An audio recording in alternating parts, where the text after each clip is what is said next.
parte, porque va y ya está, y ya nos vamos a enlazar en vivo con la inauguración de esta exposición, La Grandeza de México. Hablamos de 1,525 piezas que están conformando esta exposición, que estará en el Museo Nacional de Antropología y también en el edificio de la Secretaría de Educación Pública. Se van a poder apreciar algunos objetos como réplicas de códices donadas por el Vaticano, la gobernanta huasteca, las estelas mayas, las urnas de Chiapas, la guerrera águila de Tehuacán. Son 44 piezas de traslado temporal. Eso también nos duele porque deberían de estar en México, no deberían de estar en otros países. Y este es un evento importante porque fue justamente este evento al que la esposa del presidente, la doctora Beatriz Gutiérrez Müller, fue a distintas partes del mundo, que hacia Italia, estuvo recorriendo para pedir que porfis, ahora sí, por favor, nos pudieran entregar estas piezas que son piezas de México, de los mexicanos. Fue criticado porque por ahí decían, ¿cómo se les ocurre irle a pedir a no sé qué país que la doctora Beatriz Gutiérrez Müller que nos regresen las piezas? Bueno, es que a quién se le ocurre.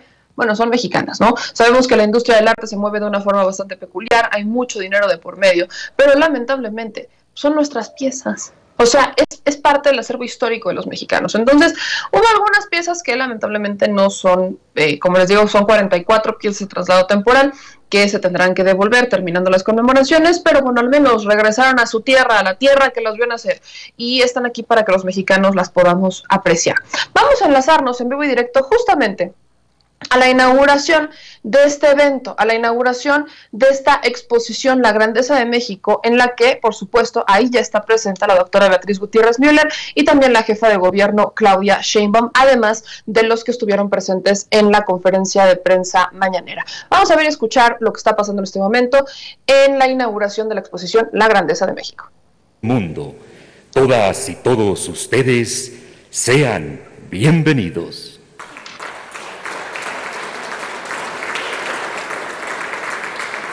Solicitamos la palabra al director general del Instituto Nacional de Antropología e Historia, antropólogo Diego Prieto Hernández.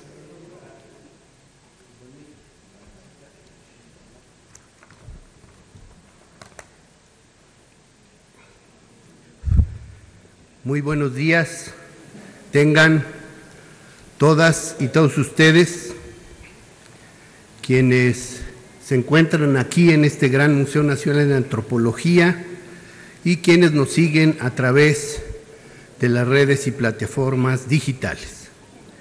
Señor Presidente de los Estados Unidos Mexicanos, Andrés Manuel López Obrador, señora Jefa de Gobierno de la Ciudad de México, Claudia Sheinbaum, doctora Beatriz Gutiérrez, Coordinadora General del Programa Memoria Histórica y Cultural de nuestro país, compañeras y compañeros de gobierno y de instituciones públicas, señoras y señores.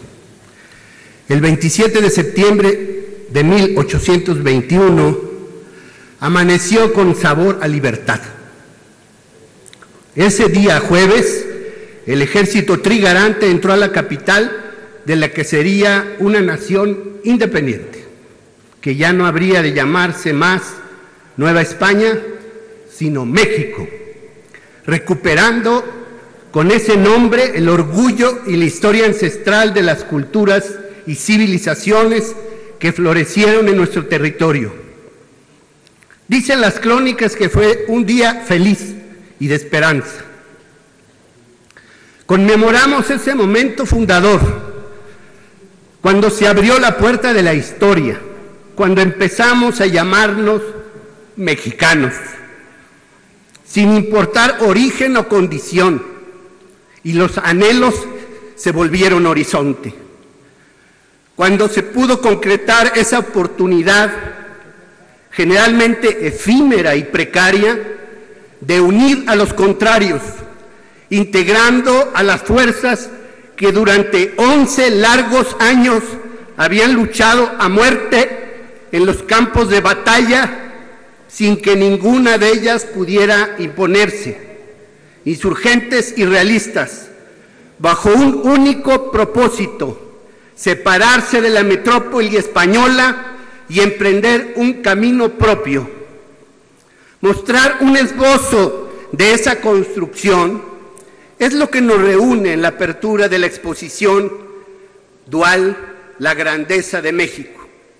Se trata de ofrecer objetos, imágenes y textos que ilustren la suma de tiempos, mentalidades y gestas que han dado y dan identidad al país.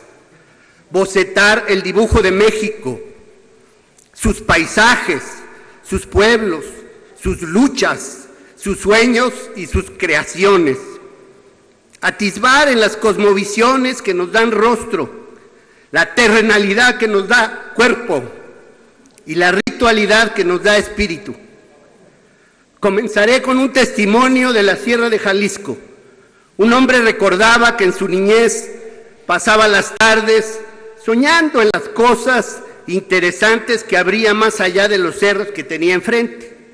Y a veces soñaba ser un zopilote y volar, muy suavemente, como vuelan los zopilotes, hasta dejar atrás aquel pueblo donde no sucedía nada interesante. Había leído un libro de aventuras en regiones donde existían las tierras y los mares más raros que se haya visto. Ese memorioso era Juan Rulfo, que descubrió después que los paisajes de su país no eran menos rudos. Retrató al México de colores ocres que acompañan al norte de planicies y desiertos, y dialogó con viajeros que pintaron los paisajes verdes y húmedos de los trópicos, de ríos inmensos donde la complejidad de la vida es otra, así como las regiones orientales y sureñas con sus nudos de montañas, ríos y selvas excesivas, o los bosques y valles altos del altiplano, con tierras fértiles y muy pobladas en que se gestaron las conspiraciones independentistas. Presentamos un México de paraísos que tienen todo para todos, pero en que la realidad social ha impuesto la injusticia en su distribución y su disfrute. Ambas circunstancias, la naturaleza pródiga y la riqueza material, frente a la generalizada desigualdad y el sometimiento de unos por otros, mueven a los pueblos de esta geografía a seguir adelante en el ciclo perpetuo de vida y muerte, noche y día, madre y padre, goce y sacrificio. Como nos lo han enseñado desde antiguo los ancestros, las sacerdotisas, los Shitá, los Shmem, los Tlamatini, como lo señala aquí la mujer de Amajac, aparecida apenas el año nuevo de este 2021, o la guerrera y el guerrero Popolocas, águila y jaguar, que presiden el camino de la muerte como redención y vida nueva. Hablar de la grandeza de México es hablar de la profundidad como la entendía Guillermo Bonfil, para referirse a la emergencia de una civilización negada, que se reafirma en su capacidad de resistencia y actualización, y no en la exclusión ni el fundamentalismo. Si me pidieran explicar la historia mexicana en pocas palabras, usaría una metáfora zapoteca, recordada por Andrés Enestrosa. Somos los hombres que dispersó la danza, decía. Creadores y beneficiarios del maíz y de la milpa, fuimos después la bisagra de la primera economía mundo, articulando los distintos continentes, porque los mexicanos somos una réplica del universo. Nuestra memoria vuela entre la realidad y la imaginación, entre lo pragmático y la raigambre de las mitologías, entre lo náhuatl y lo ñañó, entre lo maya y lo rarámuri, entre lo que hemos sido y lo que hemos creído ser. Pensamos la muerte como parte de la vida, por ello le dedicamos la flor y el canto, Inxochitl, Incuicatl, que representan a la tierra, Tlali, o Shimhai, en su divina conjunción con lo humano. Porque la grandeza de México se ha ido forjando en la milpa histórica que somos. Porque en todos los tiempos y lugares los mexicanos convierten las fuerzas naturales en dioses que conviven con personas, plantas y animales. Las piedras, el barro, la madera, el papel y la pintura, intervenidos por las y los artistas, hacen visibles dichas fuerzas. Arte y ritual, sensualidad y costumbre se abren en el horizonte imaginario desde hace 5,000 años, cuando las bandas empezaron a cultivar la tierra, delinear el territorio, definir el cosmos y formar pueblos. No sin conflictos, México ha sido, como lo calificó Humboldt, el país de la desigualdad y los contrastes. Por eso, en este 200 aniversario de la patria, además de celebrar, debemos emprender el balance de lo logrado y lo pendiente. Propongo, para ello, acudir al principal documento programático de la Revolución de Independencia, Los Sentimientos de la Nación, promulgado en 1813 por José María Morelos, que proponía, punto 12, que como la buena ley es superior a todo hombre, las que dicte nuestro Congreso deben ser tales que obliguen a constancia y patriotismo, moderen la opulencia y la indigencia, y de tal suerte aumente el jornal del pobre que mejore sus costumbres, alejando la ignorancia, la rapiña y el hurto. Y más adelante, punto 15, que la esclavitud se proscriba para siempre, y lo mismo la distinción de castas, y solo distinguirá a un americano de otro el vicio y la virtud.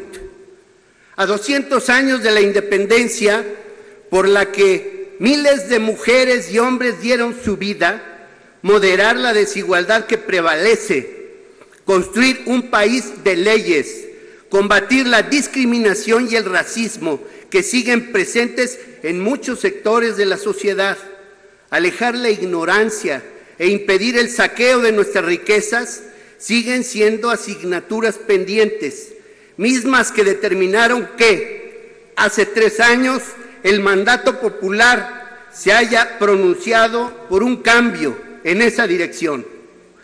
Por ello presentamos la grandeza de México, para festejar la vida, la alegría y la transformación de la nación por la senda de la justicia y la pluralidad, la democracia y la conciliación, el diálogo y la fraternidad entre los pueblos. Esta exposición es espejo de grandeza, no por la cantidad de piezas, sino por la fuerza que emiten a quien las mira y las enlaza una con otra. Detrás de cada una se esconden millones de almas que hicieron su vida, pensaron el mundo y lo nombraron en las decenas de lenguas que han tenido por cuna la topografía que es México, que ahora celebra 2 siglos de vida independiente. ¡Viva México! ¡Viva la hermandad entre los pueblos de la... Qué bonito que hoy podamos tener este tipo de conmemoraciones históricas, que hoy podamos celebrar. ¿Vieron las piezas? Qué bonitas piezas de nuestro México, piezas que van desde nuestras raíces prehispánicas, desde nuestros pueblos originarios, y que van evidentemente, y no podemos dejar pasar porque es parte de nuestra historia, la colonización. ¿Cómo llegó con ello? Pues la religión, la Virgen de Guadalupe, que es mexicana, vaya, es una tropicalización, así le llaman, mexicanización de la Virgen María que hicimos en nuestro país. Vaya, las historias que se han estado, que son parte de nuestra historia, no podemos negarlas, no porque nos gusten las formas o no nos gusten las formas, dejarán de existir. Pero lo que yo celebro es que hoy podamos ver cómo realmente existe esta unión de no nada más estamos hablando de la cultura que nos han vendido, sino que en realidad estamos hablando de la cultura de nuestro bello y hermoso México. Y sobre todo quiero rescatar esta parte, porque el ingenio de los mexicanos tiene mucho que ver con nuestras raíces prehispánicas, no realmente con la colonización, no realmente con lo que los españoles nos trajeron ni el mestizaje, sino con nuestras raíces mexicanas, porque justamente lo mencionaban en este discurso. México, los mexicanos, tenemos esta habilidad de hacer con la tierra magia. Hacemos con la tierra magia, sembramos, cosechamos, hacemos magia con nuestra tierra. Y ese debería de ser nuestro más grande orgullo. Los mexicanos somos capaces de hacer de la nada, sacar muchas cosas, sacar magia, sacar productos, sacar servicios, hacer muchas cosas, somos extremadamente ingeniosos. Y eso tiene que ver con justamente nuestra historia, nuestros antepasados, nuestros pueblos originarios.